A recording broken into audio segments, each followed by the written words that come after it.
PSC aspirants, welcome back to Another Study Vlog. എൻ്റെ vlog ആദ്യമായിട്ടാണ് കാണുന്നതെന്നുണ്ടെങ്കിൽ ഞാൻ അപ്കമിങ് കേരള PSC എക്സാമിന് വേണ്ടിയിട്ടാണ് പ്രിപ്പയർ ചെയ്യുന്നത്. ഞാൻ ഓഫ്ലൈനായിട്ട് കോച്ചിങ്ങിന് പോകുന്നുണ്ട്. അടുത്ത് തന്നെയാണ് ഇൻസ്റ്റിറ്റ്യൂട്ടും. ഓക്കെ, നമുക്ക് വീഡിയോയിലോട്ട് കിടക്കാം. ഞാനൊരു 80 ഡേയ്സ് സ്റ്റഡി ചലഞ്ച് എന്ന് പറഞ്ഞ് ഒരു വീഡിയോ സ്റ്റാർട്ട് ചെയ്ത് വെച്ചിട്ടുണ്ടായിരുന്നു. ഇന്ന് ഡേ 31 ആണ്. പ്രോപ്പറായിട്ട് എനിക്ക് കൊണ്ടുപോകാൻ പറ്റിയിട്ടുണ്ട്. ഒരു 30 മിനിറ്റെങ്കിലും നമ്മൾ പഠിച്ചു കഴിഞ്ഞാൽ അതിൽ കൺസിസ്റ്റൻറ്റി ഉണ്ടെന്നാണ് അർത്ഥം. സോ ഗൈസ്, നിങ്ങളെല്ലാവരും നന്നായിട്ട് പഠിക്കുന്നുണ്ടോ? ഏതൊക്കെ എക്സാമിന് വേണ്ടിയിട്ടാണ് പ്രിപ്പയർ ചെയ്യുന്നത്? ജസ്റ്റ് ഒന്ന് കമൻറ്റ് ചെയ്യണേ. അറിയാലോ, ഇപ്പോൾ PSCയിൽ ഏറ്റവും കൂടുതൽ കോമ്പറ്റീഷൻ നടന്നുകൊണ്ടിരിക്കുകയാണ്. അപ്പം നമ്മളും അതിനനുസരിച്ച് മുമ്പോട്ട് പോയാലേ ഏതെങ്കിലും ഒരു പോസ്റ്റിൽ കയറിപ്പറ്റാനായിട്ട് പറ്റത്തുള്ളൂ.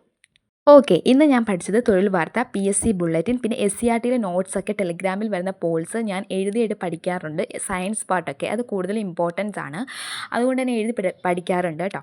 പിന്നെ 50 ക്വസ്റ്റ്യൻ PYQ നോക്കിയിട്ടുണ്ടായിരുന്നു. അത് ഞങ്ങൾക്ക് ഇൻസ്റ്റിറ്റ്യൂട്ടിൽ നിന്ന് അയച്ചു തന്ന മെറ്റീരിയലാണ്. പിറ്റേ ദിവസം ചെല്ലുമ്പോൾ അതിനകത്തുനിന്ന് എക്സാം ഉണ്ട്. സോ അത് പഠിക്കാതെ പോകാൻ പറ്റത്തില്ല. പിന്നെ കറണ്ട് അഫയേഴ്സ് ഒക്കെ നമ്മൾ ഡെയിലി ഉള്ളത് മാക്സിമം അപ്ഡേറ്റ് ചെയ്ത് പോവുക. കാരണം നമ്മുടെ എക്സാമിന് തൊട്ട് മുന്നേ വരെയുള്ള മന്തിലെ കറണ്ട് അഫയേഴ്സ് വരെ എക്സാമിന് ചോദിക്കുന്നുണ്ട്. സോ എല്ലാവരും നന്നായിട്ട് പഠിക്കുക. പിന്നെ ടൈം കൺസ്യൂമിനെ പറ്റി പറയുകയാണെങ്കിൽ നമ്മൾ ഒരുപാട് ടൈം, ഒരു ബിഗിനറിനെ സംബന്ധിച്ചുള്ള ഒത്തിരി സമയം എടുത്ത് വെച്ച് പഠിക്കാനായിട്ട് ശ്രമിക്കരുത്. ആദ്യം ഒരു 30 മിനിറ്റിൽ നിന്ന് സ്റ്റാർട്ട് ചെയ്യുക. പിന്നെ അവേഴ്സ് കൂട്ടിക്കൊണ്ട് വരിക. ഞാനിപ്പോൾ ഒരു മാക്സിമം ഒരു 5 hours ഒക്കെ പഠിക്കാറുണ്ട്. ആ ടൈം ഇനി ഇമ്പ്രൂവ് ചെയ്യണം. ആദ്യത്തെ സ്റ്റാർട്ടിങ്ങിൽ കുറേ ലോങ് അവർ ഇരുന്നിട്ടല്ല ഞാൻ കൂട്ടിയത്. 30 മിനിറ്റിൽ നിന്ന് സ്റ്റാർട്ട് ചെയ്തിട്ടാണ് ഞാൻ ഈ ഒരു 5 hour എങ്കിലും കൊണ്ടെത്തിക്കുന്നത്.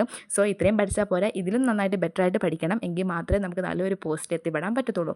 പിന്നെ കമ്പനി ബോർഡ് LGS എക്സാമിൻ്റെ നോട്ടിഫിക്കേഷനൊക്കെ വന്നിട്ടുണ്ട്.